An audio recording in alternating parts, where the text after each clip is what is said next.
बिस्मिल्लाहिर्रहमानिर्रहीम। अस्सलाम वालेकुम नाज़रीन, आप यूट्यूब चैनल देख रहे हैं। मैं इमरान खान हूँ। नाज़रीन, डीजी ISPR ने एक प्रेस कॉन्फ्रेंस की है और अब ऐसा लगता है कि ये एक नहीं बल्कि आने वाले दिनों में बहुत सारे लोगों की बहुत सारी बातें इसी एक प्रेस कॉन्फ्रेंस के गिर्द घूमेंगी। और ऐसा दिखाई देता है कि बहुत सारे वीलॉग्स, बहुत सारे तबसरे, बहुत सारे प्रोग्राम, बहुत सारी सियासत अब इसी प्रेस कॉन्फ्रेंस के इर्द गिर्द होगी।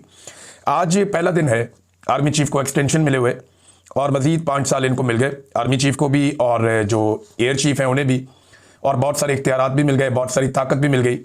कल उन्होंने ये कहा था, जब ये नोटिफिकेशन वाला मामला हुआ तो उन्होंने कहा था कि ऊंची उड़ान यहाँ से पाकिस्तान उड़ेगा। तो आज हमने ऊंची उड़ान का पहला मुजाहरा देखा। एक तो कौमी एयरलाइन को 23 दिसंबर को नीलाम किया जाएगा PIA को, चले वो तो एक अलग बात है, लेकिन DG ISPR ने आज दिखाया कि ये उड़ान किस लेवल की होगी और मामला किस तरफ जाएगा। अब दिखाई दे रहा है कि जैसे इदारे के पॉलिसी साजों ने ये फैसला कर लिया है कि इमरान खान और पाकिस्तान तहरीक-ए-इंसाफ को मुकम्मल तौर पे दबा दिया जाएगा या कुचल दिया जाएगा। ये एक नए दौर का आगाज़ है और इसका आगाज़ बड़े जारहाना अंदाज में किया गया। DG ISPR ने क्या कहा, ये बताने से पहले मैं आपको बताता हूँ कि ये प्रेस कॉन्फ्रेंस हमें क्या बता रही है। नंबर एक तो ये है कि सियासतदानों में इमरान खान का मुकाबला करने की सकत बाकी नहीं रही। यानी ये एक ऐलान है कि जो सियासी जमातें हैं जिन्हें इस वक्त पाकिस्तान की मिलिट्री एस्टेब्लिशमेंट ने संभाला हुआ है, ये सियासी जमातें इस वक्त इमरान खान का मुकाबला नहीं कर सकती, PTI का मुकाबला नहीं कर सकती। लिहाजा DG ISPR वो सारा कुछ जो बाकी लोग नहीं कह पाए वो कहने के लिए खुद मैदान में आ गए। नंबर दो, ये इस बात का भी सबूत है कि इमरान खान ही फील्ड मार्शल आसिम मुनीर साहब के लिए सबसे बड़ा मसला है, या पाकिस्तान की जो मिलिट्री एस्टेब्लिशमेंट है उसके लिए सबसे बड़ा मसला इमरान खान ही है। और ये पूरी प्रेस कॉन्फ्रेंस और ये सारा माहौल इमरान खान के गिर्द ही घूम रहा है। नंबर 3, ये फौज की सियासत में मुदाखलत का अब तक का सबसे बड़ा सबूत है। इससे पहले एक आधा जुमला करके निकल जाते थे, 2-4 जुमले बोलकर निकल जाते थे, खामोशी से बातचीत करते थे, इशारे में कोई चीज़ इधर उधर कर देते थे। लेकिन इस मरतबा DG ISPR ने बहुत खुलकर फौज की सियासत में मुदाखलत का सबूत दिया है।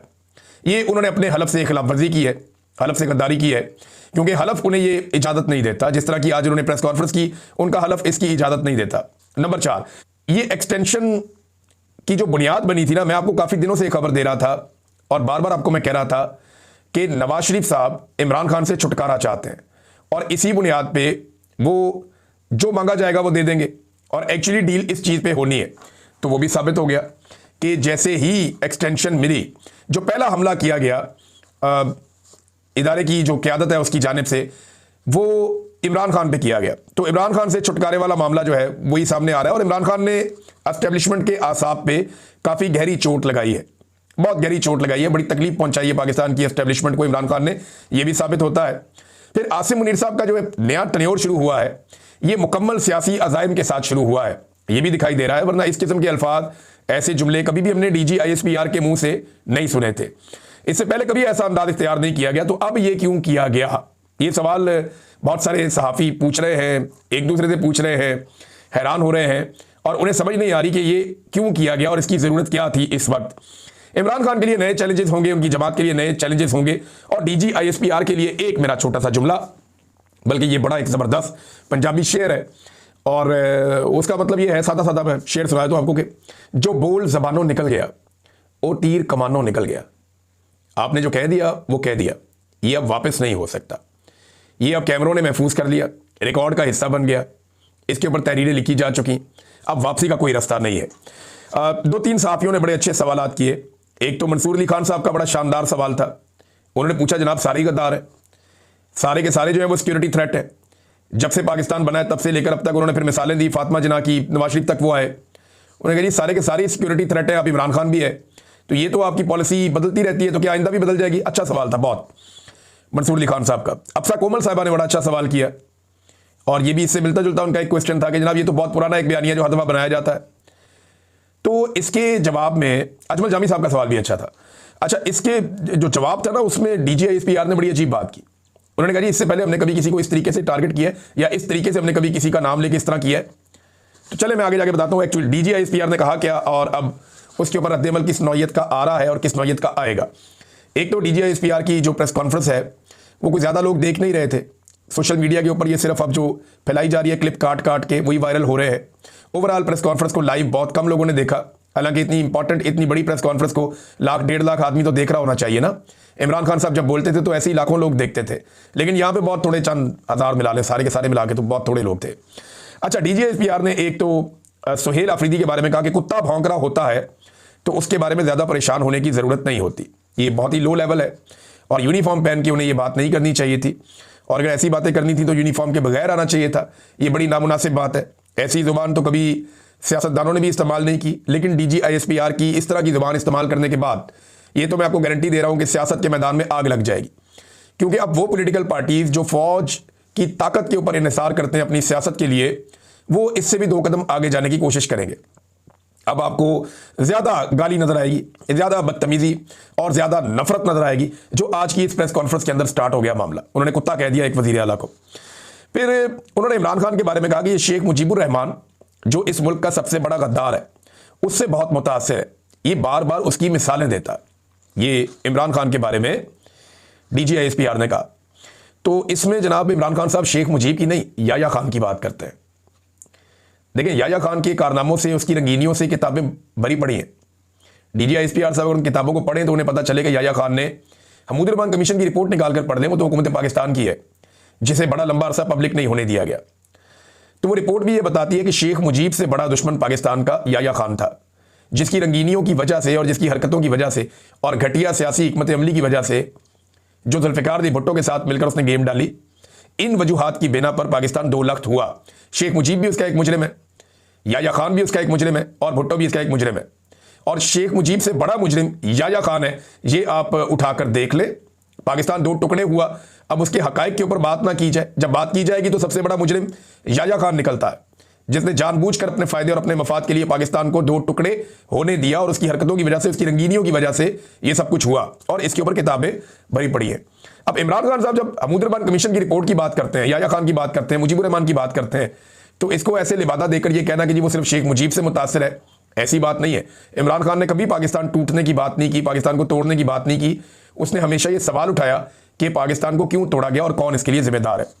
फिर DGISPR ने कहा कि इस शख्स का बयानिया दिल्ली से आ रहा है, ये एक और इल्ज़ाम है।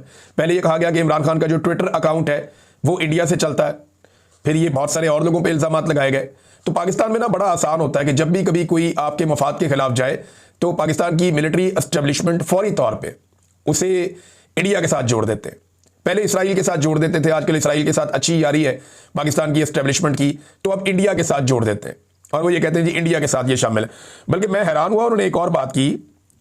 उन्होंने कहा जी कि भारत के साथ जंग में अगर ये शख्स होता तो ये कशकोल लेकर मुज़ाकरात के लिए चल पड़ता। ये बड़ी अजीब बात है, क्योंकि ये हकायक सारी दुनिया को पता है और PMLN के लोग ये बता चुके हैं। इसमें जो इस वक्त स्पीकर है अयाज सादिक साहब, उन्होंने बताया था कि जनरल बाजवा की टांगें कांप रही थी और माथे पे पसीना था और बहुत परेशान थे। और ये हकायक कई मरतबा रिपोर्ट हो चुके हैं कि जनरल बाजवा इंडिया को जवाब उस तरीके से नहीं देना चाहते थे। ये इमरान खान साहब ने और एयरफोर्स ने इस बात का फैसला किया और बाकायदा प्राइम मिनिस्टर ने इसके ऊपर जो है वो बड़ा सख्त अहकामात जारी किए कि हम इंडिया को जवाब देंगे। और फिर इंडिया को जवाब दिया।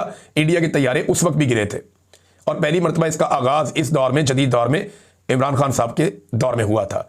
तो इमरान खान साहब तो नहीं गए कशकोल लेकर इंडिया से मुज़ाकरात के लिए, बल्कि इस मरतबा जब जंग हो रही थी तो हम बार बार कई दिनों तक ये मिन्नतें करते रहे कि इस जंग को उठाइए और उठा के भारत में ले जाइए। हम बार बार ये कहते रहे कि जनाब, और मैं ये कहता रहा कि जनाब ये जंग पाकिस्तान की सरजमीन पर लड़ी जा रही है, इसको उठाएं और इंडिया की सरजमीन पर ले जाएं। जब आप ये करेंगे तो उन्हें जंग की गर्मी का एहसास होगा और फिर वो जंग से पीछे हटेंगे, अदरवाइज ये जंग नहीं रुकेगी। तो जब पाकिस्तान ने ये किया तो उसका नतीजा आपके सामने है। अब जो लोग उस वक्त एक ट्वीट नहीं किया, जो लोग उस वक्त एक स्टेटमेंट नहीं दिया, जो लोग छुप कर बैठे हुए थे तहखानों के अंदर, वो लोग सारे पहलवान बन गए।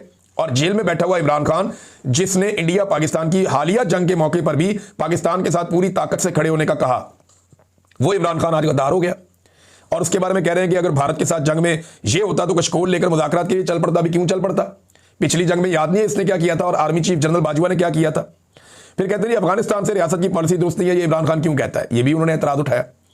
भाई इमरान खान एक साबिक वज़ीर आज़म है, वो लीडर है, उसे लगता है कि पॉलिसी किसी और तरह होनी चाहिए, तो ये उसका जमहूरी हक है।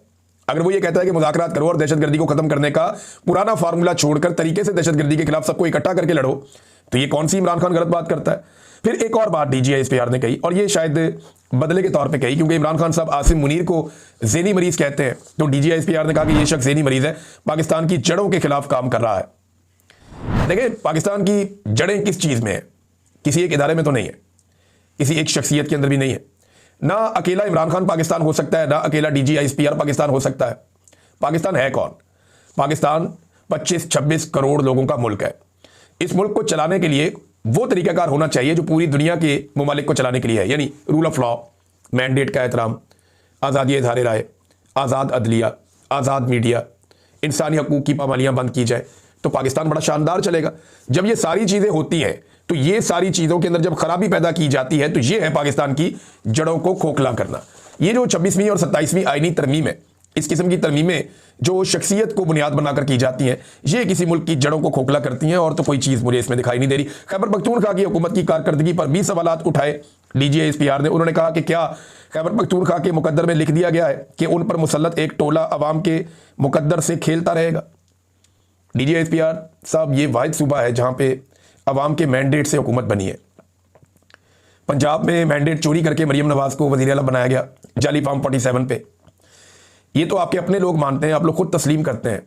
जितने लोग सियासत में आपके करीब हैं वो भी तस्लीम करते हैं कि सिर्फ खैबर पख्तूनख्वा में एक अवामी हुकूमत बनी है, बाकी तमाम जगहों पे अवामी हुकूमत नहीं बनाई गई, बल्कि ज़ोर ज़बरदस्ती, धौंस और धांधली से हुकूमत बनाई गई। अवाम ने अगर किसी हुकूमत को मुसल्लत किया अपने ऊपर तो वो मुसल्लत करदा टोला तो ना हुआ। मुसल्लत करदा टोला तो वो होता है जिसे इलेक्शन हारने के बावजूद जो 17 सीटें जीते हुए हों और उन्हें लाकर वज़ीर आज़म बना दिया जाए, ये है मुसल्लत करना। बार बार पाकिस्तान पर हुक्मरान मुसल्लत किए गए, बार बार पाकिस्तान पर डिक्टेटर्स मुसल्लत किए गए और आज तक वो सिलसिला जारी है। अपने ज़ाती फ़ायदे के लिए मुल्क का नुकसान किया गया बार बार और शक्लें ला ला कर मुसल्लत की गई, जिन्होंने पाकिस्तान की इकॉनमी को, पाकिस्तान की तारीख को, पाकिस्तान की आवाम को, पाकिस्तान के कल्चर को, हर चीज़ को नुकसान पहुँचाया, पाकिस्तान की सालमियत को नुकसान पहुँचाया। अच्छा जी, इसमें एक और सवाल उठाया DGISPR ने कि तुम हो कौन, तुम्हारी हैसियत क्या है? तो मेरी एक ख्वाहिश है DGISPR साहब, जिस दिन आप रिटायर होना तो आप एक काउंसलर का इलेक्शन लड़के देखिएगा।